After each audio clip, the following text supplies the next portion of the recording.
Renato Gaúcho apresenta A Força do Amor. Fazia pouco mais de 5 meses que a gente estava morando junto. E eu estava tão feliz, de um jeito que nunca imaginei que pudesse ser um dia. Por conta do modo como a gente se conheceu, confesso que não pensava que terminaríamos juntos, eu e o Daniel. Até porque tivemos uma discussão feia no meio da rua, antes mesmo de nos conhecermos. Imagine. Depois, quando lembrávamos do que tinha rolado lá, naquele primeiro dia, tanto eu quanto ele, a gente ria pra valer. O pior é que a culpada pelo desentendimento fui eu. Nesse dia em questão, por um descuido, eu acabei deixando minha bicicleta escapar da minha mão e ela esbarrou no carro dele, que estava estacionado ali, do lado da calçada, e acabou arranhando a lataria. Coisa pequena assim, mas enfim. Mas ele teve uma reação tão intempestiva. E aí a gente começou a bater boca. No fim, acabei reconhecendo que tinha sido a errada e me responsabilizei pelos danos do carro. Passei meu telefone, falei que era para ele ver quanto custaria o conserto, né? E me dar conta que eu pagaria numa boa, sabe?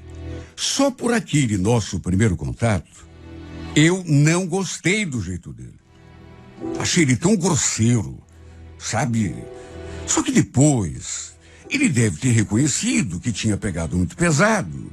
Aí me ligou, pediu desculpas, pediu que eu esquecesse aquela história, porque tudo que ele tinha dito tinha sido assim no calor do momento, né? Não quis nem cobrar pelo reparo no arranhão da lataria. De certo modo, acabou desfazendo aquela primeira impressão que eu havia tido, né? Aos poucos a gente foi se aproximando, trocando mensagens e no fim não deu outra. Marcamos um encontro e desse encontro senti que algo começou a desabrochar. Foi um primeiro encontro normal, comum, de duas pessoas que estavam se conhecendo melhor, né? Não teve beijo, nem abraço, só conversa mesmo. Mas no fim, aconteceram outros encontros e aí veio a paixão. E foi uma paixão tão intensa que em 7 meses de relacionamento, a gente resolveu morar junto. E lá sim, uns 5 meses que estávamos vivendo ali como marido e mulher. Detalhe, eu já tinha sido casada. Fazia mais de 6 anos que estava separada, não tinha filhos, embora esse fosse um dos meus maiores sonhos. Sempre adorei criança, então queria ser mãe. Aliás, desde que a gente foi morar junto, eu conversei com o Daniel e falei para ele que não queria esperar muito para termos o nosso primeiro filho. Só que não sei, ele deixou no ar, assim, que não queria ser pai tão cedo. O Daniel era 5 anos mais novo do que eu. Eu estava com 29 e ele com 24.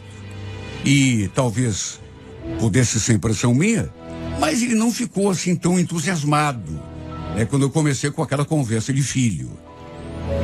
De qualquer maneira, a gente foi vivendo, cada dia um dia diferente. A gente gostava de sair. Ele, aliás, era muito mais festeiro do que eu. De modo que não havia aquela coisa de rotina no nosso relacionamento. Só que logo depois que completamos 5 anos morando juntos, aconteceu uma coisa muito triste. Meu irmão e minha cunhada sofreram um acidente de carro, né, quando voltavam da casa dos pais dela no interior. Foi uma terrível fatalidade. Desgraçadamente, os dois acabaram morrendo. Mas o meu sobrinho, por um milagre, conseguiu sobreviver. Foi um dia triste demais. Além do meu irmão e da minha cunhada, também faleceu no acidente a irmã da minha cunhada. Olha que tristeza. E repito, foi um milagre meu sobrinho ter sobrevivido. Eu era madrinha de batismo do Fernando e fui sempre tão apegada a esse menino, tanto que por conta da tragédia, acabei tomando uma decisão importante e necessária. resolvi trazê-lo para morar com a gente depois que ele recebeu o alta do hospital. Não dizem que os padrinhos são os segundos pais de uma criança? Eu já me sentia um pouco mãe do Fernando por conta da nossa proximidade e resolvi trazer para mim assumir completamente a responsabilidade pela sua criação, principalmente porque por conta do acidente ele ficou com algumas sequelas. Aliás, acho que foi por esse motivo que ninguém da parte da família da minha cunhada se prontificou a criar o menino. Nem a sogra do meu irmão falou nada nesse sentido, o que seria até normal. Eu, da minha parte, pelo fato de ser a madrinha, fui logo assumindo a responsa. Na verdade, mais do que obrigação, por dever isso ao meu irmão, eu fiz por amor, por afeição.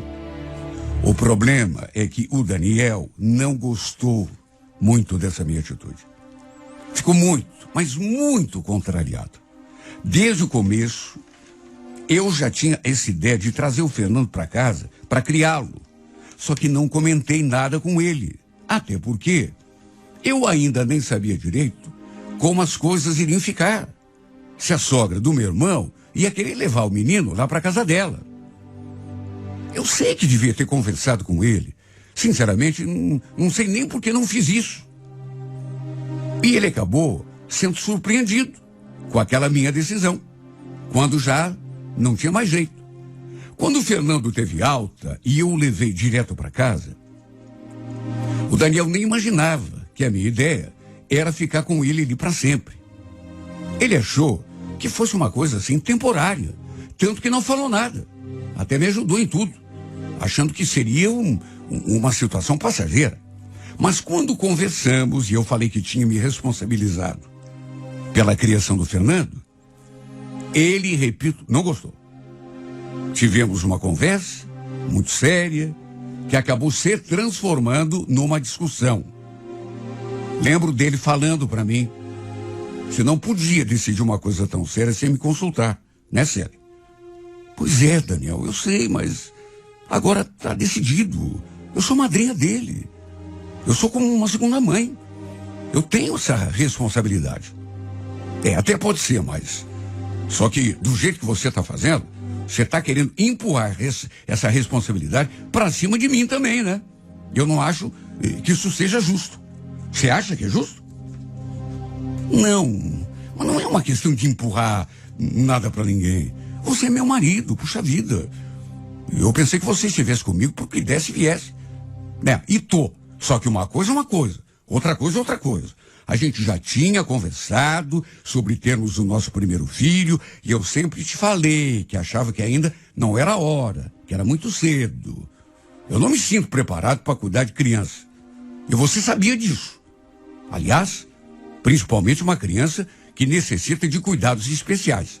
Você devia deixar esse menino para a avó dele criar. Olha, eu até tentei explicar. Falei que além de me sentir responsável, de amar aquele menino como se fosse meu filho, ninguém tinha se oferecido para cuidar dele. E eu não podia me omitir. Nessa hora ele ficou resignado, mas retrucou. Bom, você que sabe então, Sérgio. Só que desde já te aviso, viu? Vai ser por tua conta e risco. Eu lavo as minhas mãos. Olha, eu fiquei muito triste com aquela falta de apoio dele. Já estava triste por conta da tragédia. E a atitude do homem com quem eu estava dividindo a minha vida me deixou ainda mais arrasado. Eu sinceramente não esperava aquele tipo de reação. Fiquei decepcionado. Só que fazer o quê? Eu tinha um dinheirinho guardado no banco e usei quase tudo para arrumar o quartinho do Fernando. E ficou tão lindo. Mandei fazer uma ampliação de uma foto do meu irmão e da minha cunhada, segurando ele no colo, e coloquei na parede, bem na cabeceira da caminha. Sabe, em nenhum momento me arrependi da decisão que tomei.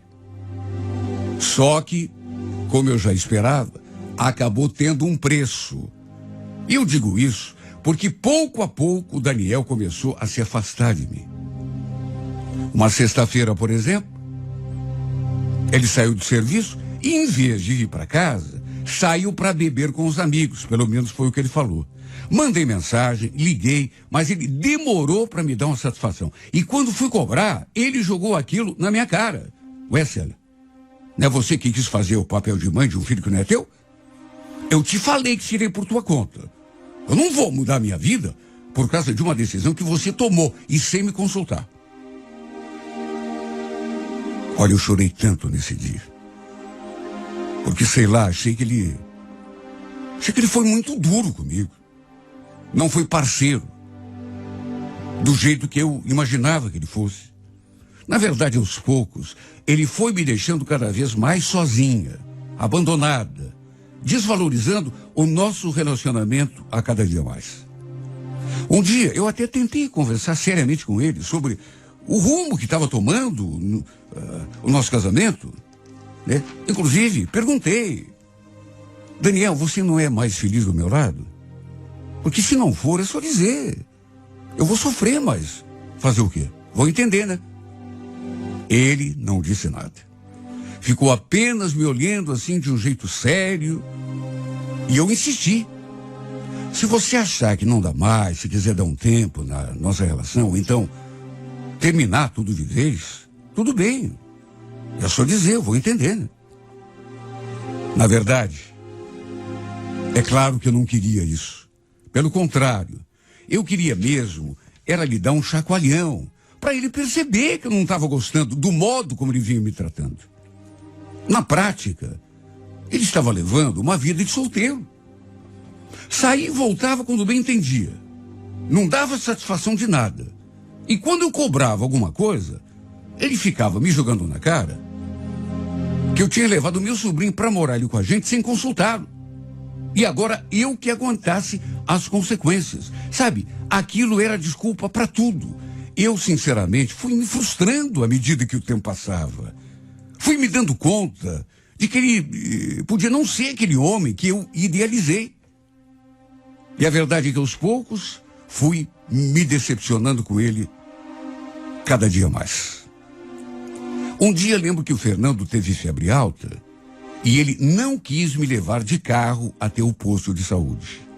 E o pior é que eu não sabia dirigir. Foi obrigado a chamar um carro de aplicativo porque ele não quis nos levar. Mais uma vez, chorei muito. A decepção foi grande demais. E quando voltei com o Fernando, já medicado, ele não estava em casa. Tinha saído. Devia estar num bar ali perto que ele costumava frequentar. Apesar de tudo, por amá-lo e por saber que mesmo com aquela falta de parceria, ele também me amava, fui tentando levar. Esperando que ele melhorasse, até que tempos depois, através de uma prima, eu soube de uma coisa que me deixou muito triste. Lembro dela falando: olha, Célia, longe de mim fazer fofoca, viu? Só que tem o seguinte, eu vi uma coisa que eu acho que você precisa saber. Nossa, Sandra, o que foi? Então, sabe aquela lanchonete ali perto do mercado que lota no sábado à noite? Então, o Daniel estava lá. Pois é, Sandra, eu sei. Ele vive lá, final de semana. O problema é que ele não estava sozinho. Não sei se você conhece um salão de beleza que também fica ali perto do mercado. Aliás, bem na frente da lanchonete. Ele estava na mesa com uma menina que trabalha nesse salão. Os dois na maior intimidade. Olha, aquilo caiu sobre mim como uma bomba. E é claro que só podia ser verdade.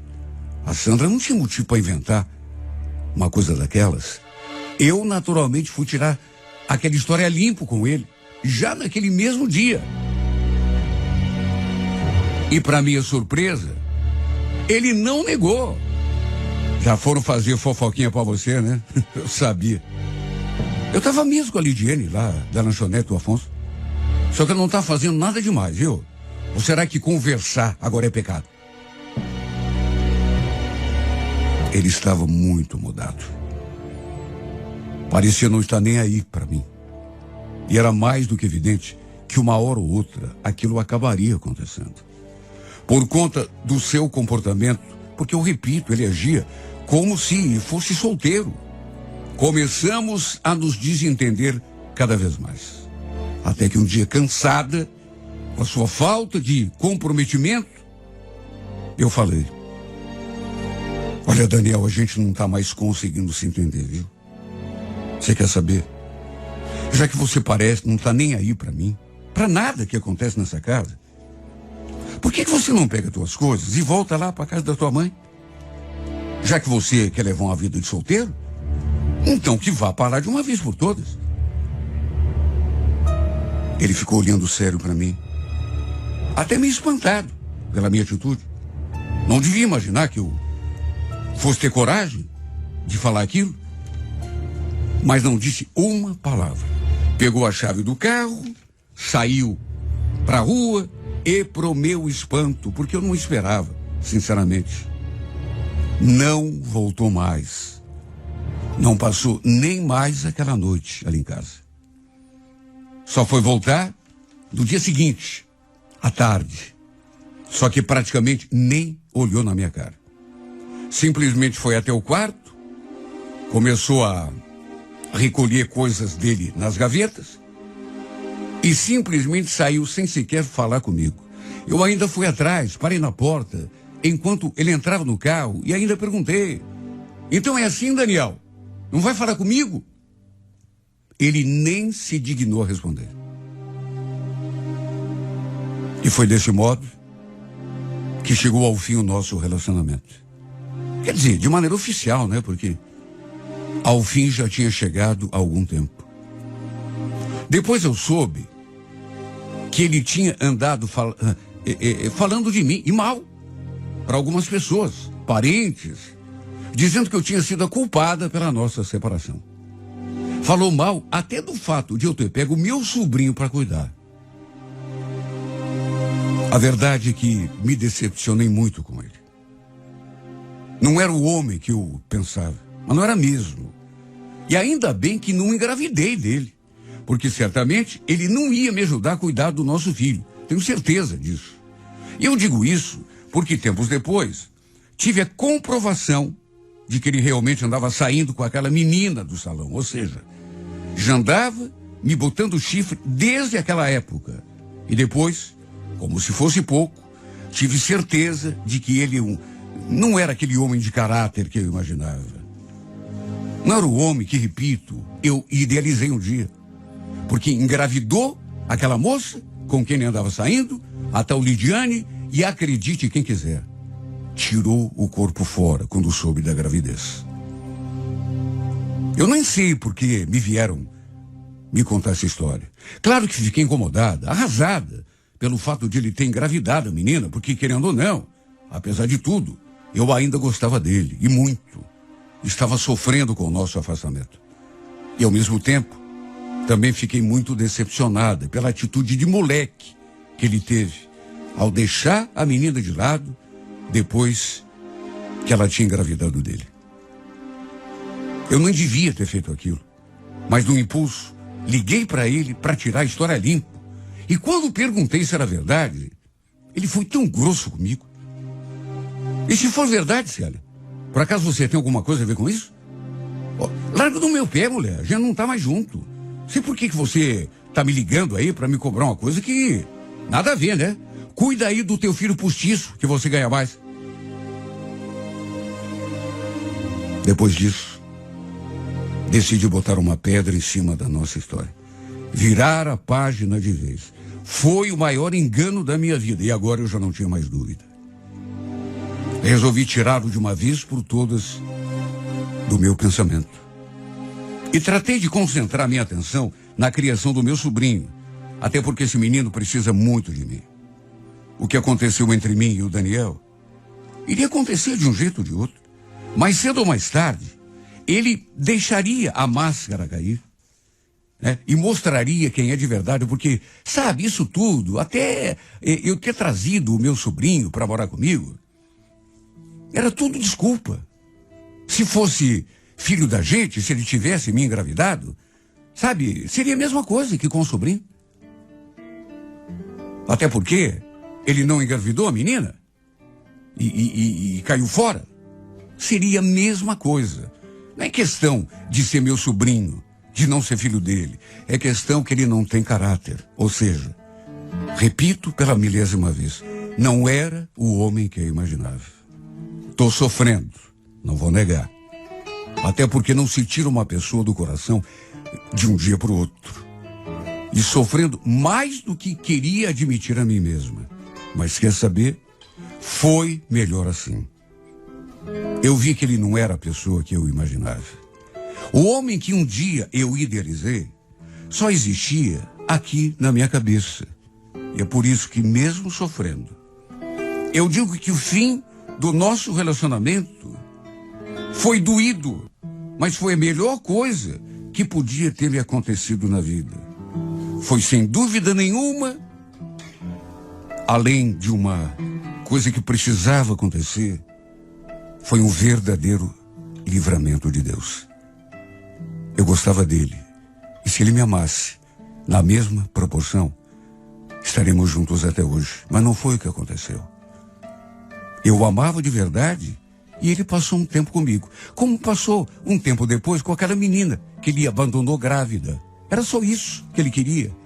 Eu era para ele só isso. Uma diversão, um prazer, um passatempo. E sabe, se tem coisa que não dá futuro para ninguém, não dá camisa para ninguém nessa vida, é amar e não ser amada. É gostar de uma pessoa até o último e perceber que essa pessoa te despreza, que para ela você não é nada. É só um passatempo e nada mais.